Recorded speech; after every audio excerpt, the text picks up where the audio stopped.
I'm from Northern California. I love it up there. I wish I could. I've done some audio mixes up in Skywalker and in Mermaid, and Ah, I wish I could find a go back and balance where I forth. can be in both places, but it's difficult. Yeah, you probably need to say, Scotty, beam me up, right? Just to make it that quick Hey, and easy. maybe we're not too far away from that. I don't know. I don't know. I think we're the way we're going with technology, it's right around the corner, you Not know. crazy, put on some of those goggles, those new Apple goggles. Who knows? Yes, those are interesting. Are you looking to get one? I'm kind of curious now that you mention it. I did a demo. I had a friend who had some friends at Apple, and they asked me to come because I was excited about the possibility of actually editing in these glasses because you can Uh, link your laptop to it, right? And yeah, so why can't I link my Avid timeline?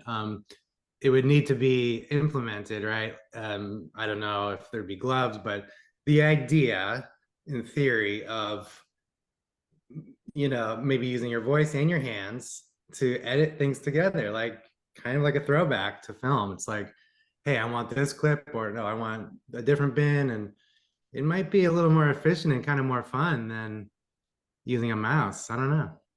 it's funny you mentioned that because I was having a conversation with somebody yesterday, and that's exactly what I said because I direct, but I've edited as well, Mhm. and I was telling them that it would be cool if we were like Minority Report, just Yeah, editing everything and just sweeping everything off, like the source clip and I the love it. timeline. Big chunky thumbnails, and you could also use your voice. Pull up scene 40. Whoosh, right there. Cut, Yeah, put it I in. can see that happening. I'm pretty sure Apple Yeah, will do that down the yeah, road. Probably not yeah, now, but down the road. yeah. Awesome, man. Thank you so much for coming. Listen, I've seen the series, incredible series. I don't know which episodes you worked on, so you have to fill me in on that. Yeah, 5 and 6. 5 and 6. Okay. Yeah, it's I've been looking forward to it for a long time because I remember when Band of Brothers came out in 2000, and then I've always liked Band of Brothers more just because it was, I think, the one of the first ones, and it kind of goes through that whole training process of, how I don't know Yeah, if you remember specifically. And Masters of the Air was something that I was really looking forward to and for a long time, and yeah, it didn't disappoint at all, especially for me.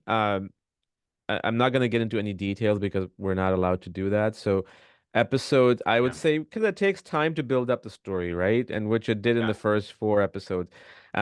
And I was talking to Richard, who's the DP. I forget how to pronounce his last name, who was the DP in episodes 7 and 8. And I was telling him Okay. how 7 and 8 really, took off from the previous one. But I also think 5 and 6 kind of took it off to another level because up until the first 4, it was just kind of set up of the Yeah, characters and everything. yeah. So really enjoyed it. Really enjoyed it. Nice. Yeah, I watched, Apple and Playton, they keep it tight. So, you've seen more than than I have, maybe. I But you have haven't seen. worked on episode 5 and 4, five and Yeah, six, right? yeah. Yeah. But yeah, it does. Watching the episodes that just came out, it starts off slow, right? And one thing I remember about Band of Brothers is like you were latched onto those characters, right? And Yeah. Damian Lewis, and there was something about just you were on the ride with these guys. With this one, I think it's a little more challenging. I think there's more characters. There's all this stuff happening, and so you need hey, three episode, 3 episodes to really latch on to some of these characters and storylines. Yeah. But it's pretty I great. think Yeah. I think that times have changed, right? Like Mhm. even 10 years ago, forget 20 years ago, Yeah. series used to be different than they are now. So there's all this other stuff that you have to adhere to, like trying to make sure that the younger audience taps in, which is Right. hard for something like this, right? It's Yeah. really, really hard. Yeah. Um, I know. At but least we have Austin Butler. Just the face alone will bring people in. yeah. So tell me, how did you? I always like to know the journey of everyone because we all Yeah. have our journeys. How Mhm. did you get into film editing? What inspired you to be who you are today? Yeah. I was kind of one of those cliche kids who loved movies. in the 80s, you Mm, know, grew up in the 80s and the early 90s. And, movies were it for me, E.T. and Stand By Me and all those kind of classic movies. And they just, stuck with me more than other kids. I can still remember the feelings that I had watching those movies. And I take that feeling into my love for movies now. And so when I was a kid, my parents bought me a VHS camcorder, when I was mm, like 12 or 13, and I was editing in camera with that thing. I could never put it down. Um, I just love the idea. And I remember thinking, wow, I wish I could really like put these things together. I didn't know what that was, because it was before computer editing. And and so yeah, I just loved it. And my mom, she recognized that in me, and she kept pushing me, even though I never thought of it as like a job or a career or anything. She pushed me to do a local access channel internship. um, so I always kept involved. Then I went to San Francisco State University, and I studied television production in there because I didn't know mm. that I really film was it. I just wanted to be around cameras and studios. And so I did that program, and then I just came down to LA. Just gravitated to LA, knew I wanted to be involved. And I started to meet people and do little shorts, and I started editing kind of little funny shorts for people, and realized that it was really coming natural to me to do that. And I was getting these big reactions, put two images together and then this person's laughing, and that really felt good, So I pursued it even more and went to Avid school for 2 years and learned Avid. And yeah, then just kind of meet people through lunches and coffees, and Yep. the old way. Yeah. Yeah. It still is the way. I mean, Yeah. you make more connections by meeting people in person as opposed to over Zooms and I know. text messages. But that's awesome, man. Yeah. You kind of put me on memory lane myself. I remember I used to edit between two VCRs. I used to Oh. literally just get up at 4 o'clock in the morning and I would take like family videos and Uh, go back and forth. So yeah, that was fun. wow. That was fun. So you were to record, you'd have a blank tape on one and you'd record a piece and then stop and then record Yeah. another piece. Yeah, Wow. yeah. That's I great. remember my brother's wedding. This was not 2000, I think, or Mhm. 19, something like around that. Like That's how mini I DV. edited. Oh, you did I VHS. literally I did the whole editing between two Oh my God. VCRs. Wow. But it was fun. Enjoyed it a lot. Yeah. Enjoyed it a Yeah. lot. I It mean, takes now a we have certain kind of everything. person to love that. Some people would be turned off by it. It sounds tedious, but we love it. Yeah. So, you said 80s kid, right? Like a 90s kid. I mean, Yeah. that's something when one of the Yeah. titles that you mentioned, E.T., Spielberg, right? And I'm sure there's other movies that you've seen, Gremlins, Back to the Future, Saving Private Ryan, and all that Yeah. stuff. How was like when you first found out that there was an interest in this on you being on part of this project? Yeah. Just tell me that story, how that Yeah. happened and what you felt when that happened. I was super excited. I had never done something kind of like this kind of size for a TV show, and action packed and all these characters. So, yeah, just to be in the world of Playtone and Spielberg was kind of surreal. Um, it was a little bit of a different experience for me because, this show took a while to come out. And as right before I hopped on with you, I was trying to remember when I cut this because it was in COVID. It was. Yeah, I So was gonna, yeah. yeah, it wasn't like, it was a little, everything was different. And I did the whole thing from home, aside from like the very end. But basically the directors reached out to me, Ryan Fleck and Anna Bowden, and a team of directors. And I was on the short list, and they reached out to me, and we had a great talk. And I was super excited. It was great, and it met all the expectations working on something like this. And I didn't know what to expect with this. Um, they call it the volume stage. This sort of green screen replacement. Hmm. Uh, it was new to everybody. It was new to the actors, I think, and so I was just kind of coming in and trying to learn, but always keeping the mentality that I have, which is character, emotion first, story first. But I was honored to be a part of this world. Yeah. And Yeah, was it just through like a recommendation, which yeah. happens most of the time in Hollywood? Mhm. What's that? Sorry. I said, was it mostly through a recommendation that you Oh, kind of got onto this? yeah, yeah. Ryan and Anna, they found my name from somewhere and reached out directly. It That's was great. awesome. Yeah, So when you were editing this, I'm assuming at least the production was more or less done with the entire series, or at least half of it. yeah. Um, were there anything like when you were editing episode 5 and 6 just to figure out where the story is at? Yeah. Had you seen any rough cut of the episodes 1, 2, 3, and 4, or were you briefed on it? No, it was a challenge, man, because it was very lock and key. I read the script. I think I read the first two episode scripts. Mm, So I had a foundation for where these guys were coming from. But I hadn't seen them. I hadn't seen any dailies. Everything was separate. Um, and so coming in with episodes 5 and 6, it's right in the middle of the story, kind of heading toward the end. And so the characters are in a certain space, mentality wise, they're in a certain space. And so I just had to sort of talk to the directors a little bit about it, and they gave me some intel. um, but it was a little bit in a bubble for a while, and mm. but at the same time, it was I kind of got an idea for what I want to say things about the episode. This I can't say anything about it because it comes out Yeah, no, before. we can't. Yeah, yeah, which is But fine. It's okay.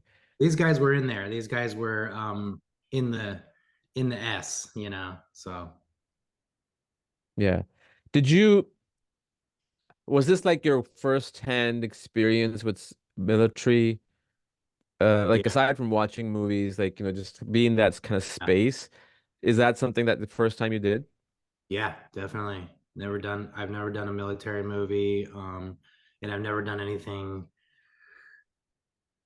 with this much action. Honestly, it was all in the sky, so it was different.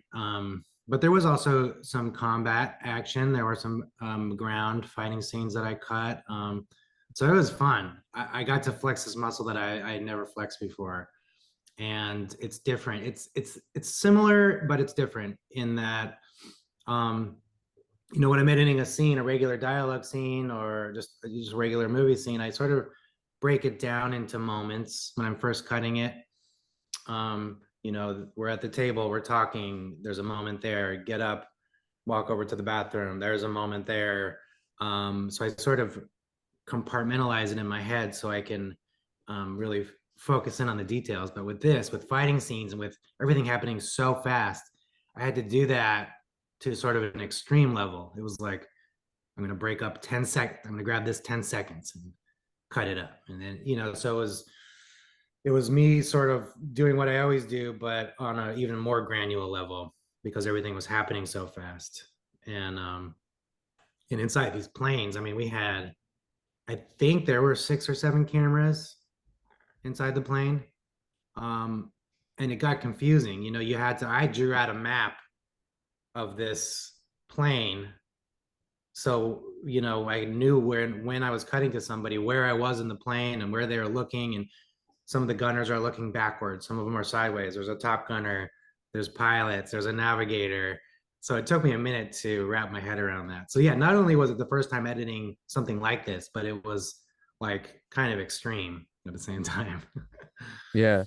I Yeah, mean, when you like in Saving Private Ryan, Brand of Brothers, and I'm sure with these with Pacific, and I'm sure with this series as well, the actors had to go through boot camp, right? Like just to kind right. of Yeah, be in that space. As an editor, considering you had not done anything like this before, not in terms of size, but just to be in that mind of, military mind. Yeah. Like I know so I come from a military family. My dad served in the army for 30 years, Mm-hmm. and I know a lot of people have a hard time being in that mindset as I am, Yeah. uh, who are not. So, did you watch any of those older films to understand the psyche, or was it just going in point blank?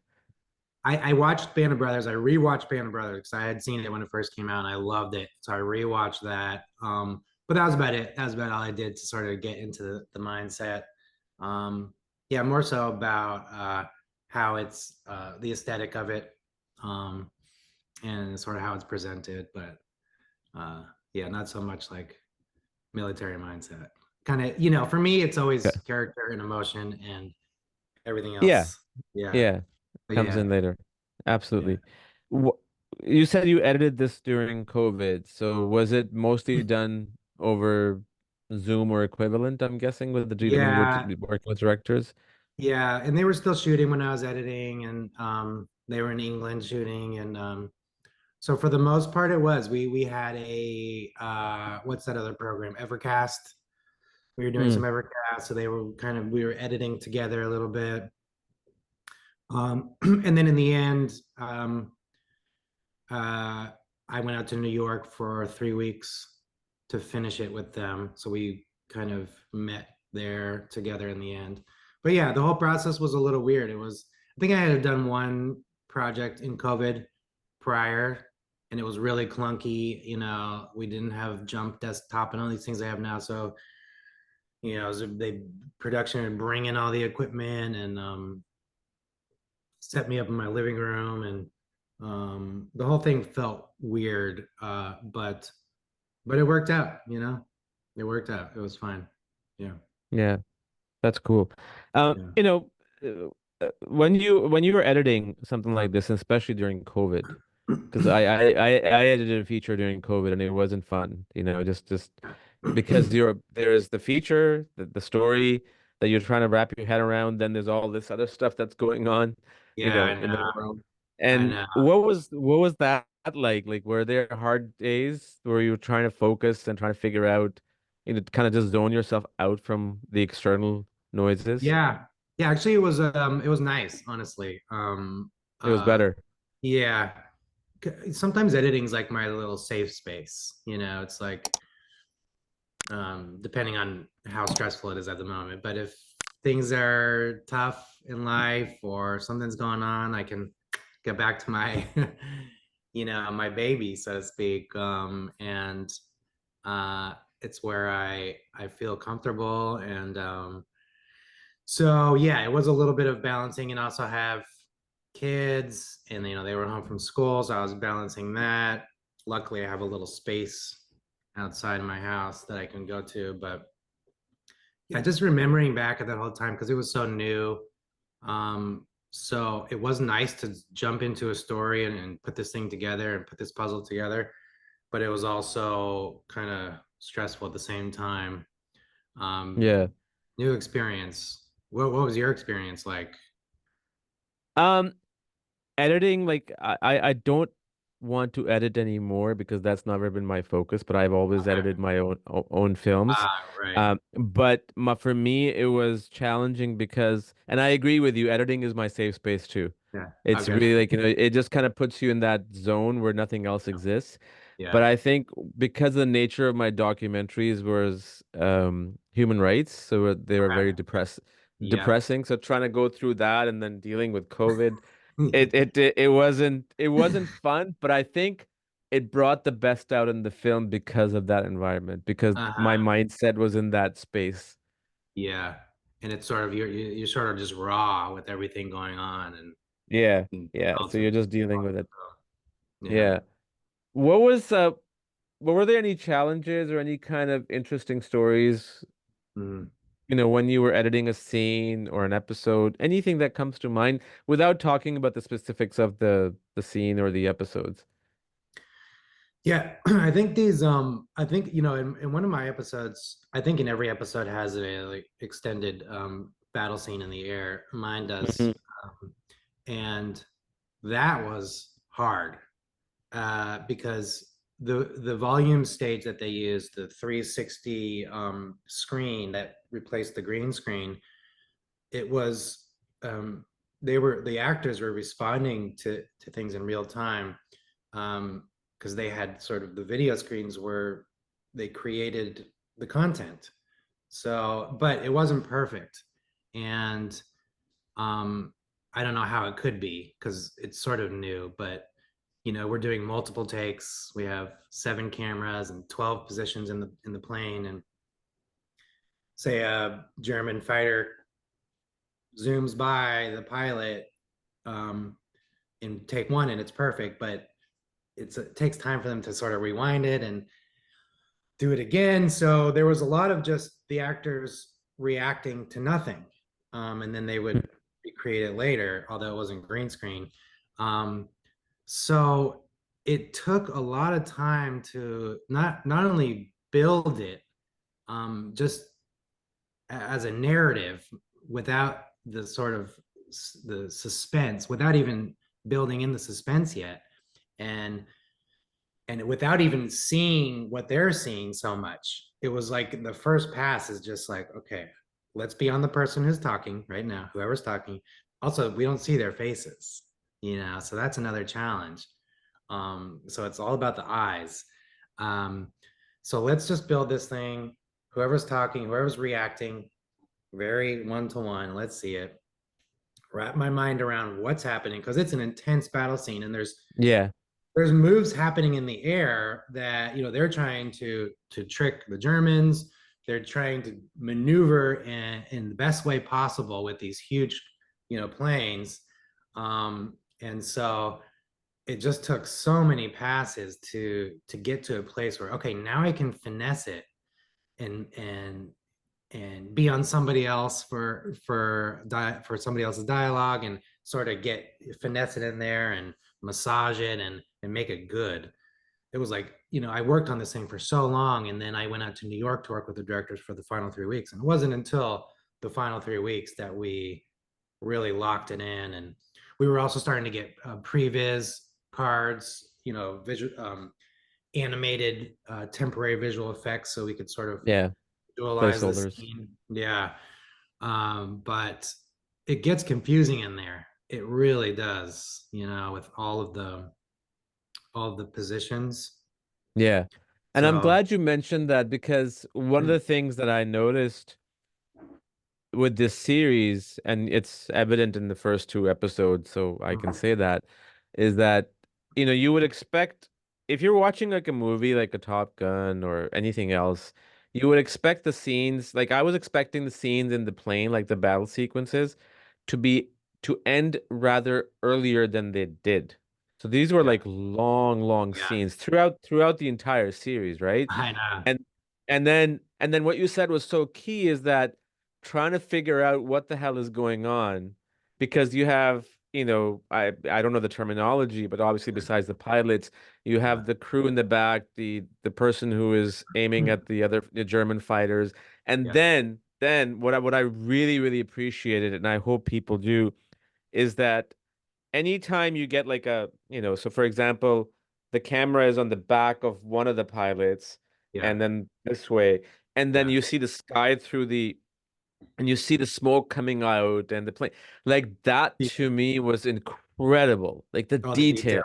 Yeah, I It know. was absolutely, I did the best I could with that. And, a lot of it was not finished when I finished. I finished, and as far as the visual effects, and, I hadn't seen my episodes. They brought me in to show me much later, but I hadn't seen it with all the visual effects done. So I was like, I hope this works, and luckily when I did watch it, my cuts were not much different than what when I handed it off to them. It was just to sort of massaging in the visual effects, but what I did worked. And when I watched the first episode of Masters of the Air, I was like, this whole thing works. It's like you said, they're extended scenes, but there's something about the way that with the volume stage and the way that these characters are in there, and there's a lot of windows, and wherever you are, you can sort of see the outside. And so I was pleased because they're using this new technology and it worked. It felt like you're in there. You felt like you're in the plane and you understand sort of the geography. I think it Mm-hmm. works. And I didn't want to leave. I didn't want to get out of there. It wasn't like, oh, just an action scene and let's move on to the Yeah. narrative. It was like, this is awesome. You know, I'm in there and I feel the air and I feel the sky. And so I was pleased. And I can't wait for people to see, you know, all the Yeah. episodes. It's so Yeah, I good. mean, I'm gonna mention one thing. This stands out. I remember which Yeah. episode it was. So it doesn't really give away anything. There's a scene Yeah. where a plane lands in the bushes, and you can see from the windows the bushes flickering like this, right? And it was like so Oh, cool, like just to see nice. that amount of because it's just little things. I mean, I don't know, a Yeah. lot of people might pick it up, but it does something to you in a subconscious level too that makes you realize that you're in a real space and you feel like Yeah. you're in the cockpit, right? Totally. I mean, it's a difference between, Star Wars, the original ones, and then the later ones. It's like they're all great, but you know that this thing is not real, when Yeah. you're watching it. Versus I'm looking at, you know, um, Darth Vader and all these things. It's real. It's there. It's sitting there. It's physical. And so I think this was the first kind of like intense fighting scene in the air or anything like it that didn't feel like green screen. It felt real for the most part. Yeah. So it's It did great. to me. It did to Yeah, me. yeah. Uh, what whose work do you get inspired by from an editing standpoint? Anybody? I mean, Walter Murch is one of the biggest names, right? But aside from him, is somebody you appreciate or you look up to in terms of the work that they do in editing?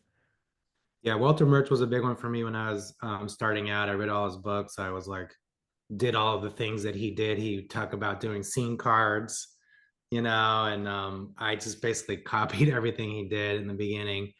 Um, I don't really have. It's hard to say. I look at films so differently with editing. Yeah, It's like I don't really see styles in editing. But I just try to follow people like Walter Murch's and Thelma Schoonmaker and their sort of their process. I'm way more into the process. But no, it's hard to sort of judge that's uh, fine. I work. guess let me rephrase that. What are some of your favorite films that you Yeah. think, from editing standpoint? I always loved, and this is also a little cliche to say, but I always just loved, uh, you know, Kubrick movies. I loved the editing in Kubrick movies. It's what really got me into loving the art of film. Before I saw those movies, I was just a movie guy. I loved movies, but when I saw A Clockwork Orange, I was like, oh, this is an art form. And I see what he's doing in the frame, and I see how long he's holding on shots, and and wide shots fill the frame with beautiful set decoration and stay on the shot, and so basically kind of 70s, the French Connection and movies like that where it just felt raw and I could see the conversation was a big one for me.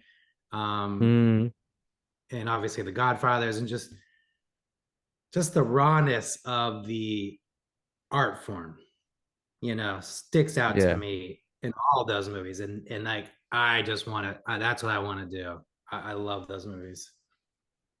Yeah, it's so true, man. Like I really now appreciate.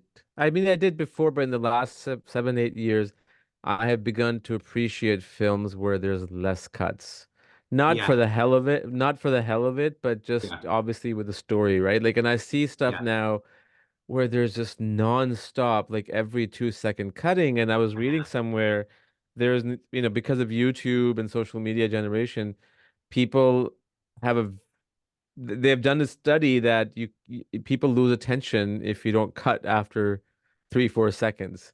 I mean, that to me is mind-boggling. Like, I what can know. you absorb in 3 to 4 seconds? Mhm. I know. It's like you have to be on to the next thing, or else your mind's gonna go somewhere else. Yeah, Yeah, that's crazy. I know. It's like I can feel that influence, when I'm editing. I can feel the influence of all the media that I consume yeah. with whatever it is. And it's like even when I just watch movies, Oscar movies or whatever. Anatomy of a Fall was great. The editing in that, I love the editing Mm. in that. And any kind of Poor Things and all of Yorgos's movies, those are brilliantly done, brilliantly cut. Um, but there is I see it, I see the quick cutting, and it's kind of cool, right? And it's kind of slick, and but it's not what I want to do, and yeah, definitely don't want to cut when you don't need to cut, and there's something about too, I think if you don't cut when, say, that 3 second that you were just talking about, like people Mm. will start to think about something else. If you can push past that moment and get a few seconds later, then it turns into something else.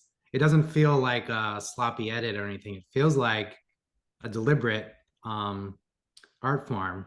And you know look at this frame, and your mind starts to um, do other things, like put yourself into the position of the character, think a little deeper about the story. Obviously it has to be a nice looking shot and a good story, but Yeah, of course, those things matter. yeah, but I like to, when I don't have to cut, Yeah. that's better.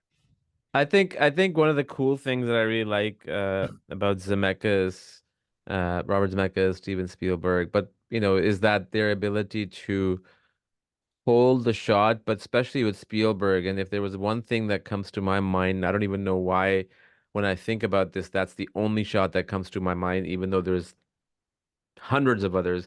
Mhm. Is instead of cutting, the way the camera movement and the coverage, you bring in one, two, three, four characters into the same frame. And a great Yeah. example of that, in my view, is there's a scene in Minority Report when Tom Cruise's character Mhm. is confronted by Colin Firth's character in the elevator. Mm. And it's a small space, right? Like whether it's Yeah. a set or not, it's physically, and everything moves around them, and it just keeps you Yeah. into the scene. And there's Yeah. no cutting, there's no Right. over the shoulder. I know it's really helps. And again, back to 70s movies. Whenever I turn on to 70s movies, like, are these masters? They're master shots and things are happening in them. And then when you do cut to a close up, it's impactful. Um, and other films that I love the editing in is basically like most of Paul Thomas Anderson's movies. Um, Phantom Thread was one where there's something about the editing in that I love. Like,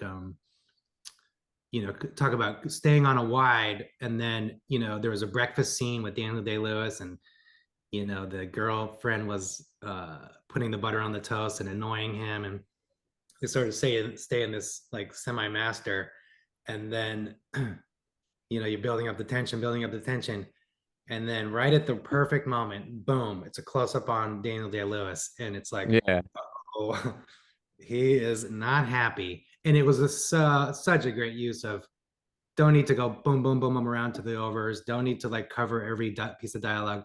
But when you jump into that close up, it's gonna land. But yeah, I agree. It's always, too much coverage. I think it's a little chaotic. yeah, 100%. Coming back to Masters of Air, you know, are you excited? Obviously, you're excited, but do your kids, are they old enough to know that you worked on this, and are you planning to sit down like a family viewing, or are they too young for My something like kids this? are 7 and 4, so a little young. Um, to be learning about Hitler, I think, but maybe not. I don't know. But I don't know. My 7-year-old, I did show him the trailer, and he thought that was really cool. Um, I'm trying to think if it would be okay for him. He's seen some movies, so Um, I think most of my movies, unfortunately, their kids are not ready for. I did a movie, although I do tell them about them, and they are interested, and they ask questions. And I did a biopic on Martin Luther King Jr. a long time ago, and so they learned about him. They didn't see the movie. There's some violence in there, but uh, it's getting to that point where they might be able to see. I hear a lot of people say though, my kids are not interested in anything that I do, but Yeah, my yeah. son, my son is a movie kid. He picked it up from me. So I want to show him the Masters of the Air episode because it's so cool. I don't know. It gets a little graphic as we've seen in episode one when soldiers die in these planes, they show Yeah. it, Yeah. so maybe a couple years. Yeah, no, I feel the same way about Yeah. it's true what they say about your kids not wanting to see your movies. I mean, my kids, Yeah. I think they saw my first film, which was at a festival, and after that, everything I've made, Don't no care. clue. No, Yeah. don't care. Yeah. Do not care. I mean, they're on Amazon and everything. They do not want Yeah. to see it, which is fine. And It's that's what just the way it actors is. say too. Like, Matt Yeah. Damon, all these people that kids don't care about it at all. So Yeah, yeah. I know. okay. It's a very normal thing. It's a very normal thing. I think even Yeah. Spielberg said a long time ago, he's like he gets his kids he tries to convince his kids to see his films and they wouldn't, and he would give them like $20 and just watch his films and also older films like from the 50s and the 60s and they Yeah. still wouldn't. So Yeah. I know. yeah. That's what I'm trying to do. I'm trying to have my kids see, maybe not 50s and 60s, but 80s. Like, Yeah. let's not just jump into the animated films now. Let's see films that were drawn, old Disney films. So maybe there's a way to sort of reverse their built-in lack of attention a little bit, Yeah. before they start I, to, yeah. yeah, I think I noticed that with my kids, they started appreciating the 80s and the 90s probably in the last year and a half or two, like when they were post 10, like 11, 12 years old. Okay. And Nice. and especially I think one of the reasons they got into it is because my son, he is a huge fan of Christopher Nolan, right? So Okay. like he Batman. Yeah. Inception, well, Batman they just started watching last week, but he had seen Okay. Inception, Interstellar, and so I think if you Wow. find something that they like, they appreciate the 80s more. My kids are doing the same thing now. Like they see something, they see story. I'm surprised my kids say the word it had a better story, which is really good to Nice. hear. Yeah. Yeah. They're in the world, man. There's no getting out of it. My son, he understands like good versus evil, and all the stories have this sort of evil character, and he gets Yeah. like these little seeds that are planted in the narrative, and so it's pretty great. And it's funny too when I show him movies from the 80s. Um, I'm like, this is going to be really scary, because when I was a kid, this scene in Ghostbusters scared the hell out of me. And then he watches it and he laughs at it, so it's funny. It's just different now. It's different times for sure. I mean, what we used to be petrified or even just not comfortable watching, it's like, Yeah, because social media and YouTube, everything is there. yeah, Um, yeah. what's next for you, man? Anything exciting that you can talk about? I got a movie out in the theater right now called Origin that I did with Ava DuVernay. Um, Okay. yeah, yeah. It's a movie about a woman who wrote a book called Cast, Okay. and it's a different kind of movie. It's not a typical narrative, and I'm really proud of it. And it's a movie about a woman who's trying to write a book, but she can't sort of put the pieces together in her head. So it's a process of formulating a thesis for a book. Um, so Interesting. that's out, and I I'm think you editing a did a film documentary. called Journey to Sundance, right? If I'm not mistaken. That movie actually, IMDb works in funny ways. that Okay, movie, so it's not you. I worked on that for a short amount of time 20 years ago. Really? But it's the first thing on my IMDb, and I can't seem to move it out of the way, which is, and I didn't even edit it. I like helped with it, literally 20 years ago. So this movie took 20 years to make? Yeah, I don't know. I'm not in touch with the director anymore. So I'm actually an IMDb Pro, and there's one, two, three, four, five, six editors, and your name is the first one. Maybe because there's a last name, I'm guessing. Yeah, it's alphabetically Oh, by it's the last name. alphabetical. Yeah, Yeah. yeah. So It was yeah. So, when okay. I moved to LA, it was the first thing I did. I helped them with that, and it's about is Sundance independent or is it not? But, Yeah. Well, I don't think it's now anymore. Maybe back then it was. I yeah, I don't exactly. think it's independent anymore. Awesome, man. This has been a great. What would you like? Who would you like to work with? Like, if there was a bucket list. Just Mm, curious. yeah. I'm a huge fan of Yorgos's films. Uh, I love Denis films like Arrival and um, Mm, you know, I just love film, and like I was saying, I love films from the 70s. I love just the craft of filmmaking. And so I'm open to working with people who are talented filmmakers who love the craft too. That's about it. Yeah. mm. And just one last question, man, and then I'll let you go. What do you hope people take away with Masters of Air? I think it's these guys were kids, and overall it's just paying homage to these men and women and to their families who are around now. And these were suicide missions. They really were, and they were a huge help to winning World War II. I don't Yep. know if what would have happened without them.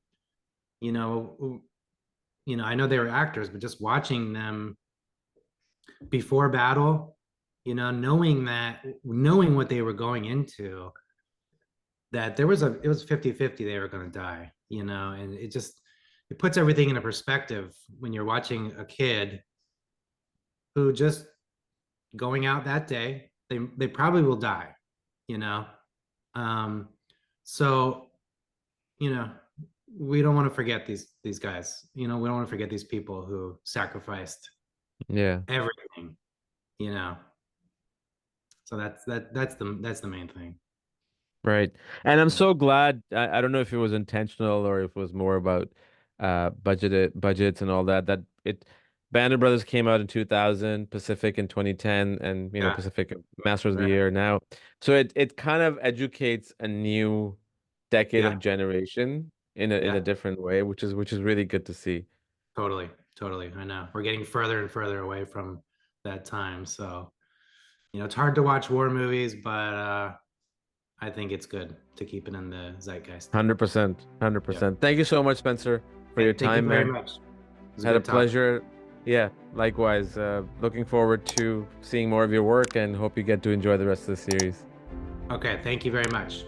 All right, Spencer. Take Bye. care. I hope you enjoyed this episode. Thank you so much for watching and listening. Don't forget to subscribe, like, share, and comment. And do come back for another episode. Until then, have a great day.